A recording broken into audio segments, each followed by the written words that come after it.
999 rescue. There are 80,999 calls made every day. Hello, what's the problem? It's the police. Can I have a police? They stole my money. Who stole your money? Some are more serious than others. Yeah, he's not breathing. Loads boy flat on his back for me now. He's leading flat on his back. On rare occasions, the call is to report a death. Emergency service. I've run over my wife who's been feeding the cows, and one of the cows must have known. Some people broke into her house. Okay. We don't know his money. Okay, But what if the caller She's not moving. Right, she's not moving at all. is, in fact, a killer? Someone been stabbed, I think they did.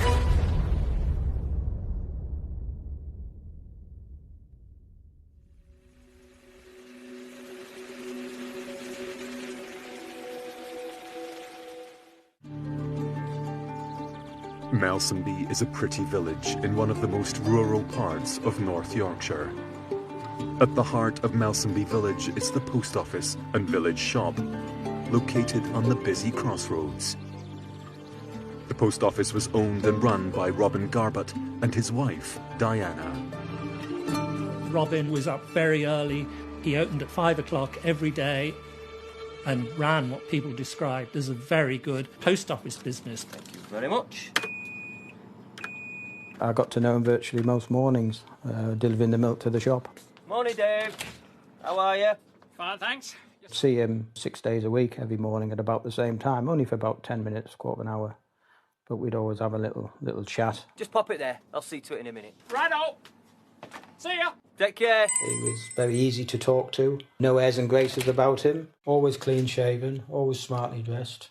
A dapper gent. Bye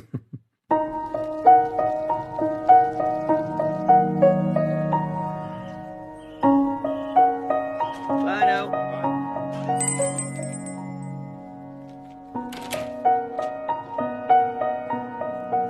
Morning, love. Sleep all right?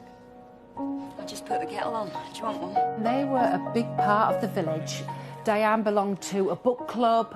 We'd get together at least maybe in the summer, maybe twice a month. And then we became friends and they became part of our circle of friends. It was really a very relaxed time. Di was very popular. Everybody loved Di. She was a friendly person. She would sit and talk to anybody. Diane didn't spend a great deal of time in the shop. She used to come in on a night time and sit on a stool near the post office part and talk to people and chat away. The work of a postmaster is never done. They bought it as a business with a shop. The original intention had been that Diana would do the post office and Robin was going to look after the shop. That was how they envisaged it at the outset. I think what happened after a while was that Diana kind of lost interest in that. Okay, I'll catch you later. But that was countered for by Robin's increasing interest in the whole thing. He found he loved it, so he sort of more or less had taken over everything.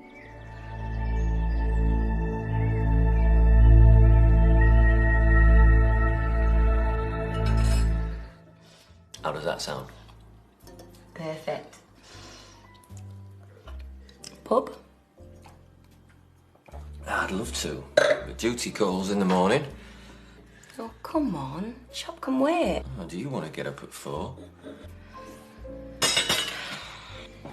His social life was somewhat stymied by the fact that he went to bed at 9 o'clock in the evenings because he was getting up so early. She didn't get up as early.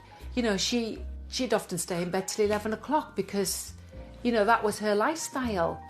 Diane would come here and Robin would have to be up for the papers about 4 o'clock in the morning and he might go home and Diane would stay because she didn't get up as early. So she would stay, have a drink with us and, you know, and that's how we were.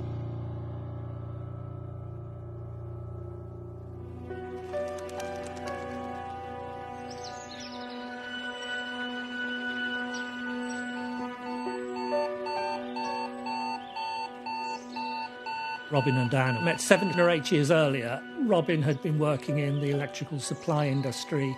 Diana had actually been in the army for a while, and then she was working at prison Full Sutton as a prison guard. But then they decided to get married and to buy this business.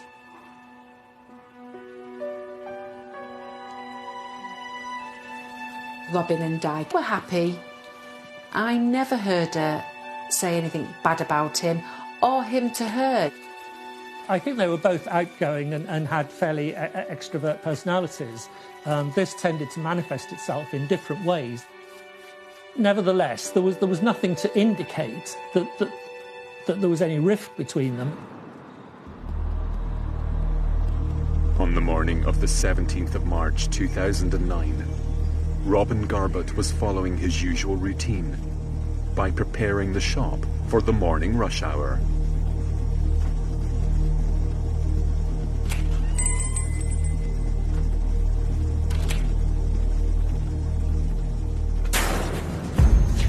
Get up. Fill up the safe. A masked intruder crept into the shop and held Robin at gunpoint. Get him over.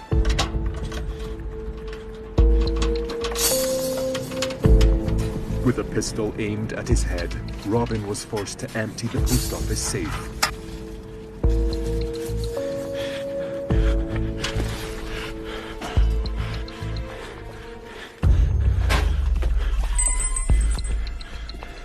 With the intruder gone, Robin immediately called 999. Please, please. It's the post office. Mel's and me. We've been robbed.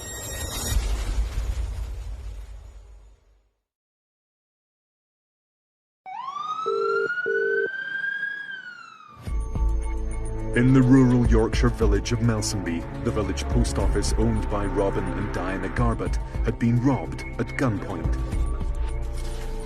Don't say a word. Get up.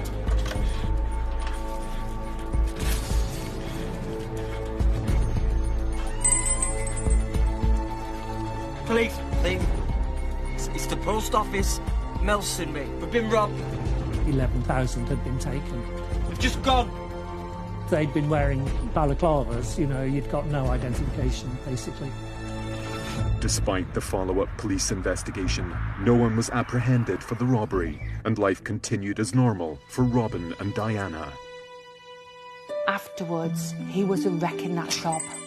He was absolutely scared, totally. Unfortunately, it's not a one-off case. There were other post offices that have been done in a similar way in the area. The village is quite close to the A1, and it's not unheard of for small rural post offices to be targeted by armed robbers, because they obviously are viewed as soft targets. There was a parish notice board outside the post office, and Robin had said after the first robbery, I want that notice board moved because I can't monitor what is happening outside the shop while that is there. And the parish council agreed, and they did move the notice board.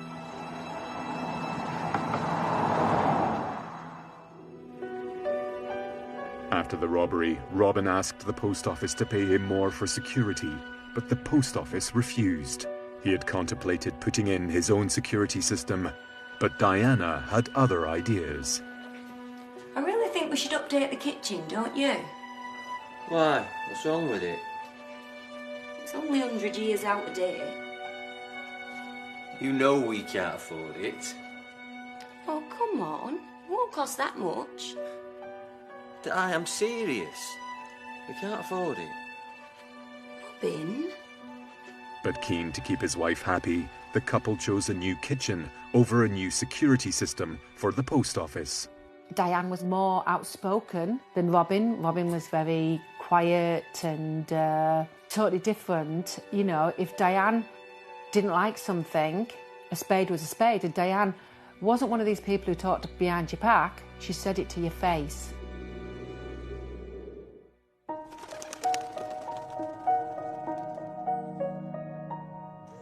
This is a real big family village. It's that friendly a village that you don't feel uncomfortable if you want to go out and have a drink and socialise. And so it wasn't unusual that Robin and Di go out individually, or they'd go out like we did as a couple. And so we got together very regular. So, what do you think? Expensive. Oh, early birthday present.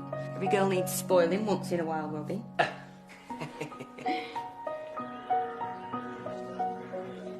Sometimes they would, Diane would be in the pub and I hadn't gone round, but maybe some other friends have.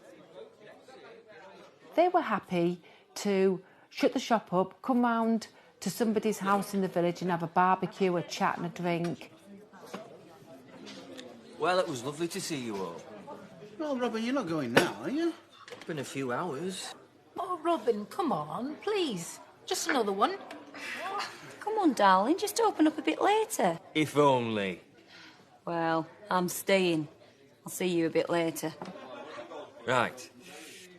Well, it's nice to see you both. Di, darling, I shall see you in the morning. Good night. Right. Night. Oh, shop and no sex, that one.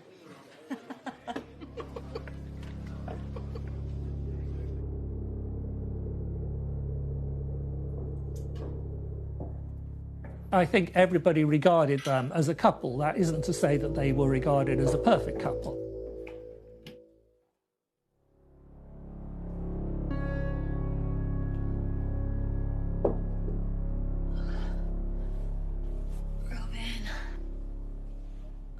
Robin. Oh, come on, wake up.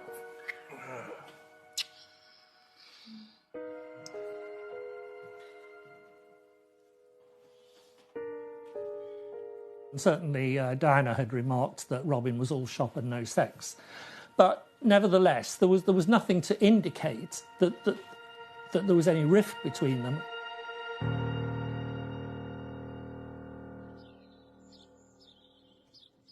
But life after the robbery was becoming more difficult for the couple, as Robin put more time and effort into the business than his marriage.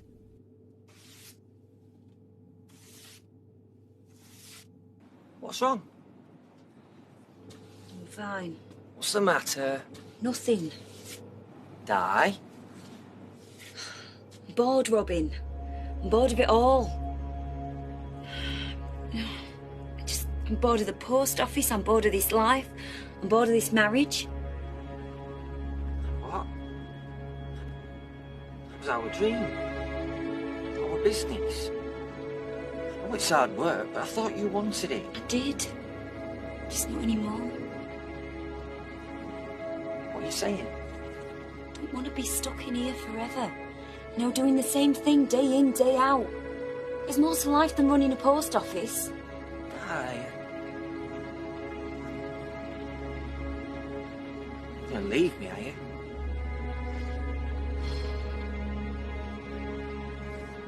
We'll get away for a bit. Proper little holiday. Really?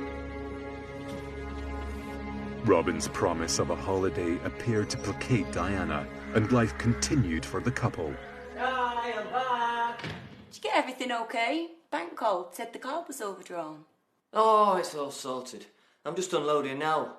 Hey, what do you fancy for tea? Fish and chips? Tell you what, I'll just finish this lot off and I'll head out to the chippy, eh? Okay.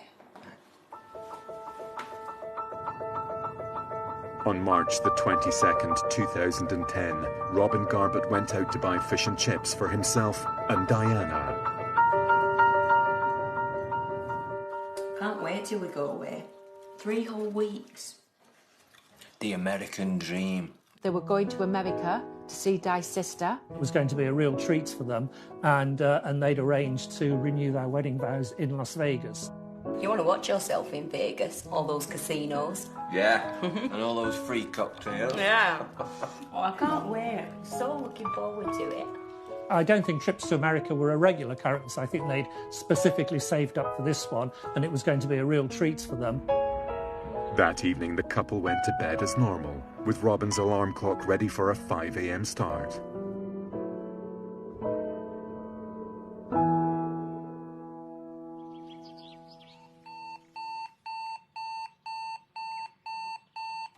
On March the 23rd, 2010, Robin woke as usual.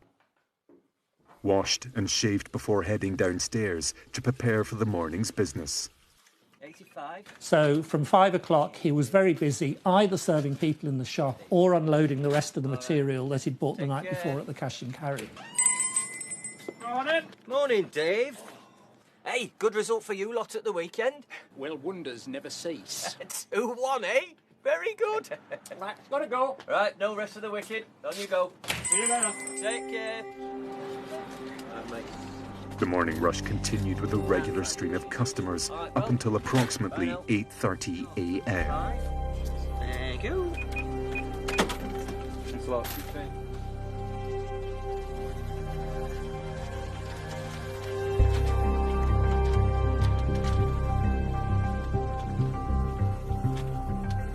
Don't move! We got your wife.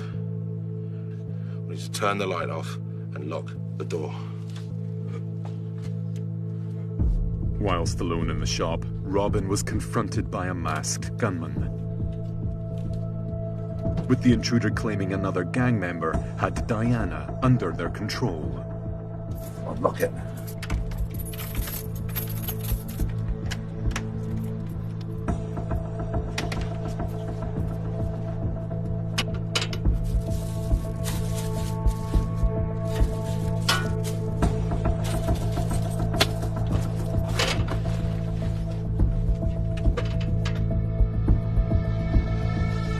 As the gunman left, Robin immediately went upstairs to check on his wife Diana.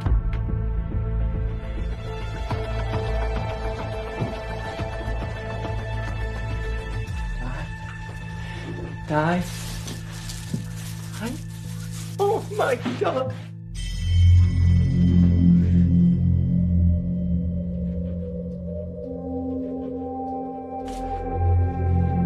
Horrified by the sight of Diana's blood-soaked head, Robin immediately called 999. Ambulance, what's the address of the emergency? It's the corner shop, 2 East Road, Nelsonby. Sorry, could you just repeat that for me? It's a really bad line. Sorry, it's the corner shop. Yep, is that coming at the old post office? That's it, yeah. My wife's been attacked. She's been attacked. Is the attacker still nearby? No. No, he's gone. Were any weapons involved or mentioned? The guy with me. He had a gun, and he said to me... He had a gun, sir? The guy who came with me said he did have a gun, and he said, don't be stupid, we've got your wife.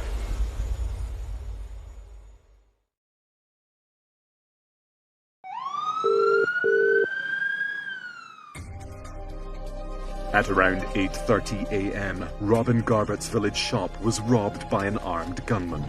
Don't move! We got your wife. Who claimed another gang member had his wife Diana under their control. After emptying the safe, Robin rushed upstairs to check on his wife and made a shocking discovery. Di? Oh my God. With his wife motionless and soaked in blood, Robin called 999.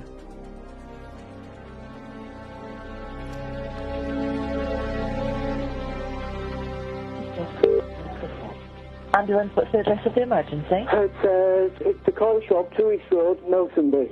Sorry, could you just repeat that for me? It's a really bad line. Sorry, it's the corner shop. Yep, is that coming at the old post office? That's it, yeah. And that's East Road? Yeah. In which town? Sorry, Nelsonby. My wife's been attacked. She's been attacked. Is the attacker still nearby? No, he's gone. Were any weapons involved or mentioned? I think the guy with me, he had a gun, and he said to me... He had a gun, sir? The guy who came with me said he did have a gun, and he said, don't be stupid, we've got your wife. He's gone, I've come upstairs. Has your wife been shot? No, if he had a gun, I don't know.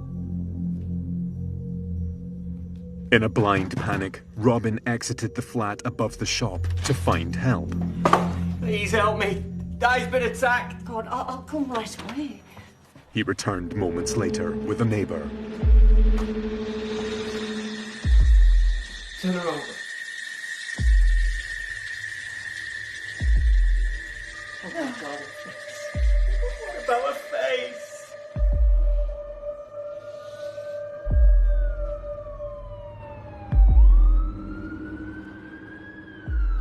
Shortly after 8:30, we heard the sirens coming down the road. They just pulled up outside the post office shop. 2 paramedics raced up, tried the front door, but then they couldn't get in the front door, so they raced round the back. All hell let loose, and there was the police, and sort of everybody descended on the village, and that's when we knew it was serious. The post office had been cordoned off by police. There were several police officers around, and there was a lot of activity. The news that was coming out of the shop was that, you know, there'd been a robbery and they'd been shot, because previous year there had been an armed robbery, more or less to the day. So we thought, oh hell, not again, you know, and you saw all things go through your mind. Immediately, the police began their investigation, forensically searching the village for clues and conducting interviews with the locals, looking for any information on who killed Diana Garbutt. When they examined Diana's body on the bed, they realised that she had been struck 3 times. 3 blows to the head, and a considerable amount of blood had been shed. I was at work and I got a phone call and saying to me that something had happened in the shop and that Diane had been killed. I just couldn't believe it, like, you know. It was a terrible, terrible shock. Absolute devastation, like, that the place would never be the same again. And Robin would never be the same again. Di was his life. He worshipped her. Robin and Diana were a very popular couple, and for people to find out that Mrs. Garbutt had died was a big shock. Mid-morning, the police had issued a statement to say that they had launched a murder investigation.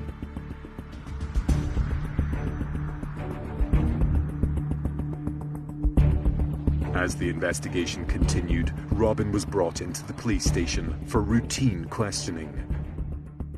I'm in the post office, and I heard a noise, and I thought it was Di coming into the shop. There's a guy. Don't move! And I just knew that I was going to be robbed. The first thing he said to me was... You got your wife? Fill in the safe. And he just walked out.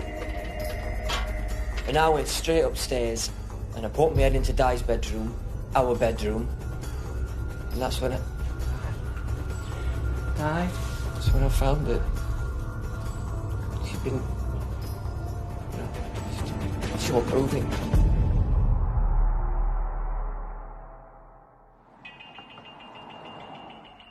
In the days that followed, the police continued to search the village for clues.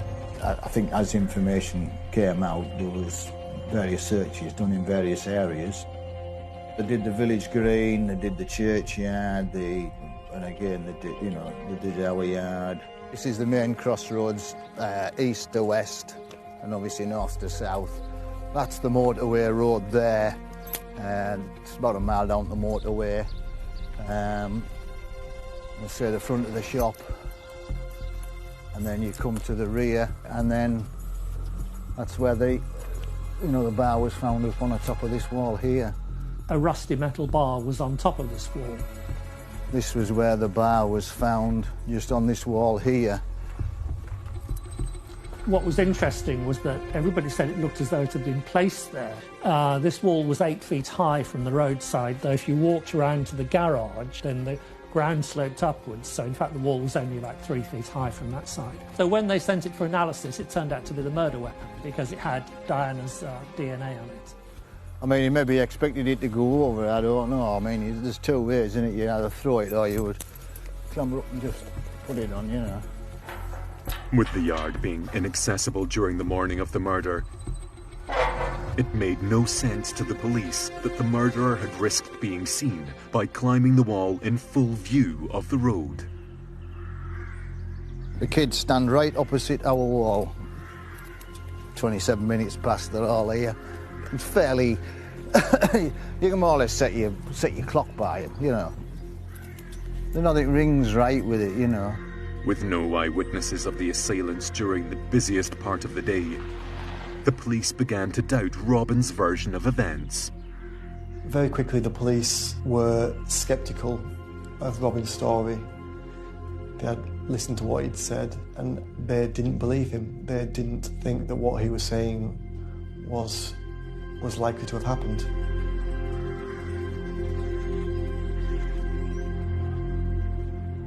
Just 3 weeks after the murder of Diana, Robin was arrested on suspicion of her murder and taken to Northallerton police station for questioning. Robin was arrested, questioned and then charged. Robin was then refused bail and was sent to prison. Police had found a pair of bloodstained shorts, which they asserted were his, and therefore, he was a violent man. The forensic analysis confirmed the bloodied shorts did not belong to Robin, and the iron bar discovered at the scene had none of Robin's DNA on it. He was later released on bail to await trial for the murder of his wife. The village was very split, and it was very difficult because everybody wanted an opinion and nobody wanted to listen to an opinion, and everybody formed their own opinion. Those who weren't as close to Robin or didn't understand, it became very much that the village became divided at one time. People who knew him, that went in the shop on a regular basis, all stood behind him. They all said the same thing, knowing and meeting him and knowing the character of him, that he couldn't have done it.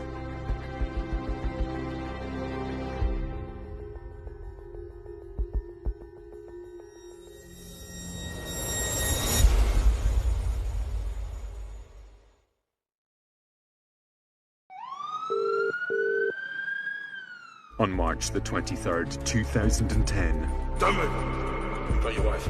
Robin Garbutt's village post office was robbed at gunpoint. As the gunman left, Robin ran to check his wife in their flat above the shop. Di? Oh my God. She'd been killed, with 3 blows to the head.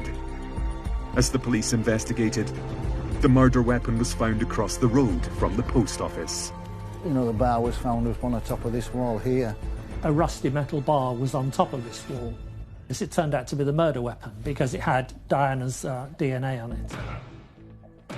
Very quickly, the police were sceptical of Robin's story. 3 weeks after the murder of Diana, her husband Robin was charged with her murder, but bailed to await his trial.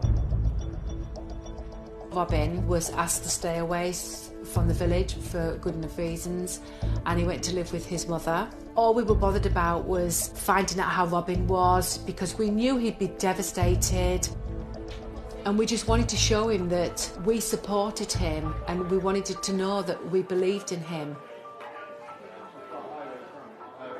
I'm so sorry, Robin. I miss her so much. And he was very emotional, and every time he talked about Di, he cried. We're all behind you. The whole village.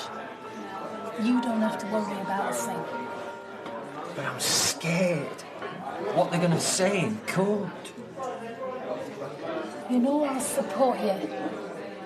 But I have to hear it from you. Did you have anything to do with this? You shouldn't have to ask me that. I know. I'm sorry. Just over a year after the murder of Diana, Robin Garbutt's murder trial began at Teesside Crown Court.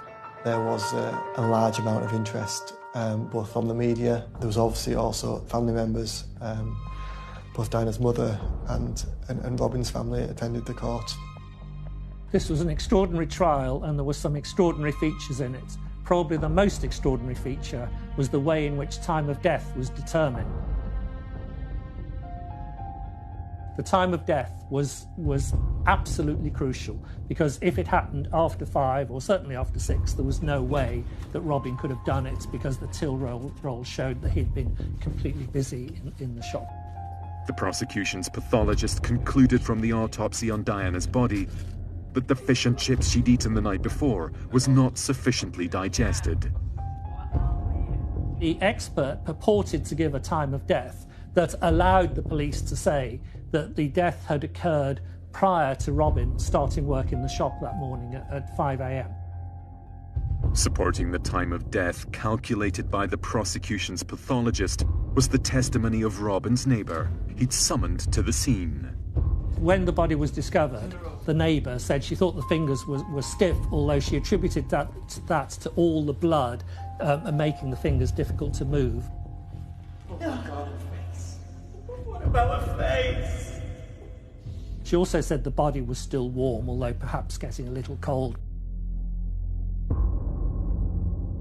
Well, I think from my point of view, it was just the fact that she possibly could have died at 3:30 in the morning or 2:30 in the morning. And I was there, and she was lying dead upstairs. And yet he can put on this mask and performance as if nothing had happened, as a cool, calculated killer. Adding to the dossier of evidence to discredit Robin's account, during his police interview, he told the investigators he'd not left his home after returning with the fish and chips. And yet a villager testified in court that she'd seen Robin acting suspiciously outside the post office on the night before the murder. This was deemed important because Robin had said he hadn't left the shop that evening, yet this lady was adamant that she had seen Robin. Added to the prosecution's case was the notion that all was not well in the Garbutt's marriage. Possibly the most shocking evidence put before the jury was the details of Robin and Diana's relationship. Robin. Oh, come on, let go. All shop and no sex, that one. There were suggestions that Diana in some ways felt a little bit lonely within the relationship because I think Robin was so tied up with the business.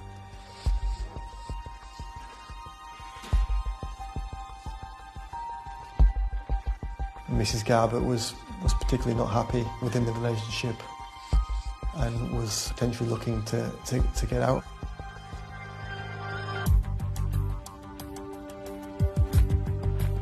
Mrs. Garbutt had visited dating sites in the days and weeks before the incident.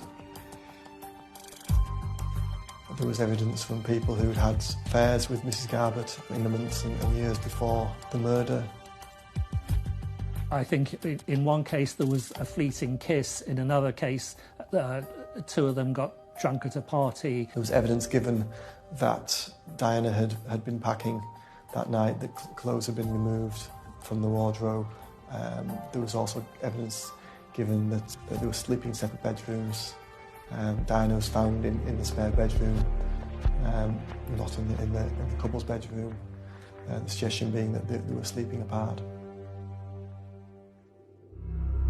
On the night before Diana's murder, Robin had driven to the local cash and carry to restock the village shop.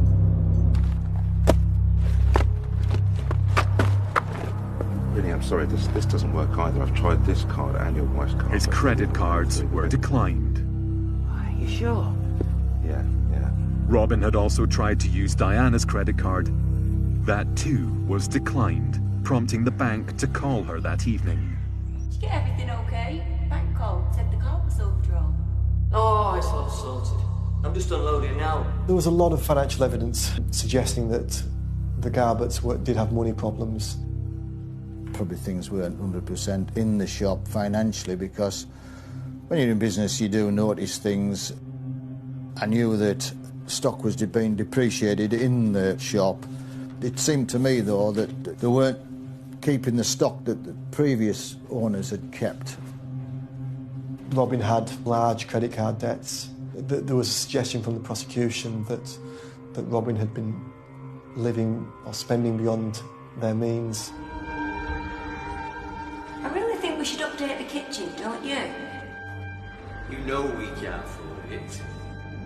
Oh, come on. It won't cost that much. You can't afford it. Robin? It was suggested by the prosecution that Robin was desperate to give his wife a certain lifestyle and was prepared to go into debt to fund that lifestyle. You want to watch yourself in Vegas, all those casinos. Oh, I can't wait. 3 whole weeks. And they suggested that this was one of the contributing factors that they claimed tipped Robin over the edge that day.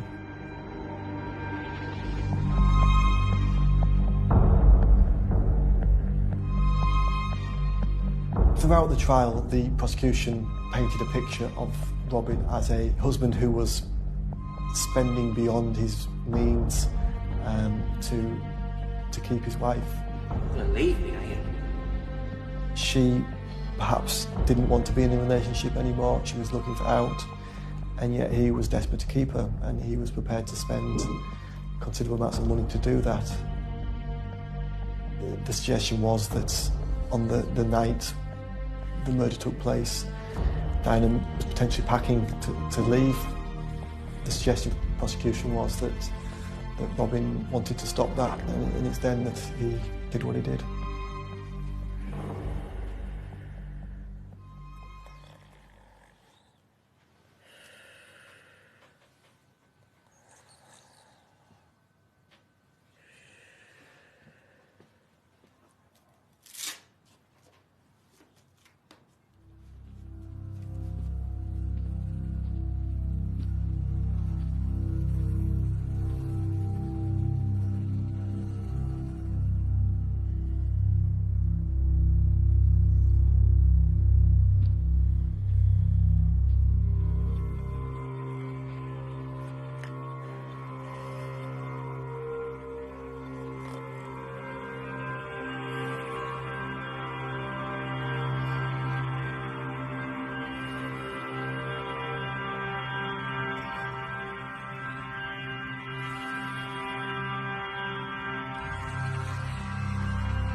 Prosecution's version of events is that Robin had killed Diana sometime during the night and had then opened the shop as normal, gone about his business as normal.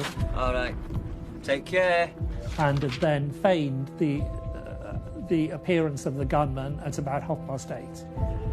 The robbery and murder had happened almost exactly a year after the first incident, raising further suspicion as to whether the first robbery had in fact been faked by Robin in order to steal from the post office to cover his rising debts. It's the post office in Melsonley. We've been robbed. The whole police case, in summary, was that Robin's story was too far-fetched to be believed. Despite the prosecution's attempts to build the profile of a killer husband, the forensic evidence against Robin was deeply flawed. Diana was found on her bed when Robin and the neighbour found her. Now, Diana had been in the army, she had worked for a prison, she'd worked as a prison guard, so everybody assumes that had anything happened, she would have defended herself.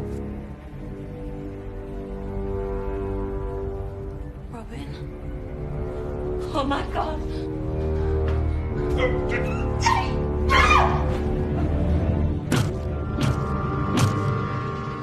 But the most astonishing thing is that there was a clump of hair there. She would have put up a struggle. And so had she actually snatched some hair out of her assailant's head, absolutely perfect evidence. There's no association of Robin with the clump of hair because his hair was grey and short and this hair was longer, and because it's on the scene of crime photographs that were taken. And what happened to it? The police lost it.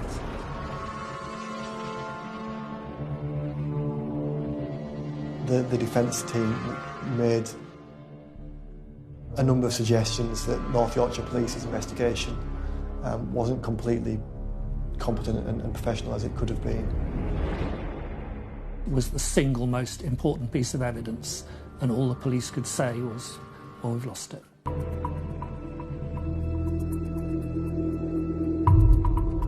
Listening to that 999 call in court, it was a dramatic moment.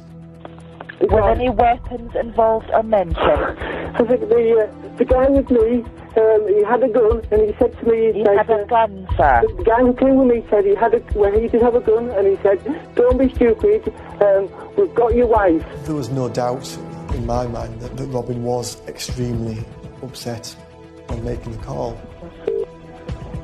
Ambulance, what's the address of the emergency? It's the corner shop. I guess the question is what was making him upset. Was it because he just found his wife who'd been murdered by a robber?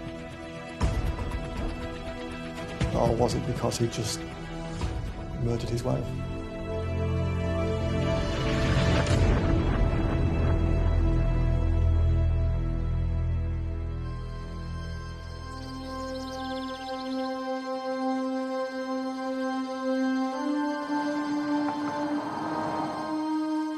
I don't believe there was one single piece of damning evidence throughout the trial. There was no smoking gun. What made Robin's story more unlikely was the sheer number of people who were in that village at the time, including, for example, a large number of school children who waited outside the shop, many with parents. They never saw anything. There was nothing. I didn't hear anything, and as I say, I was outside and I was only sort of, 50, 70 yards from the actual shop. The whole police case, in summary, was that it was just a lie that Robin was telling.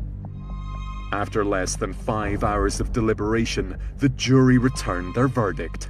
Total disbelief when it came, and what did surprise me more than anything was the speed in which they came to the decision. Just sheer disbelief that, they could find him guilty with all the evidence that had been put before them. Robin just hung his head.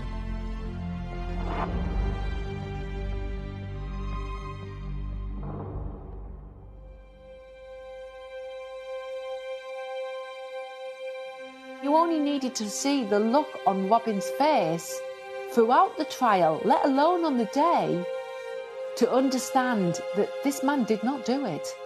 This man's not capable of doing it. And we will fight to the end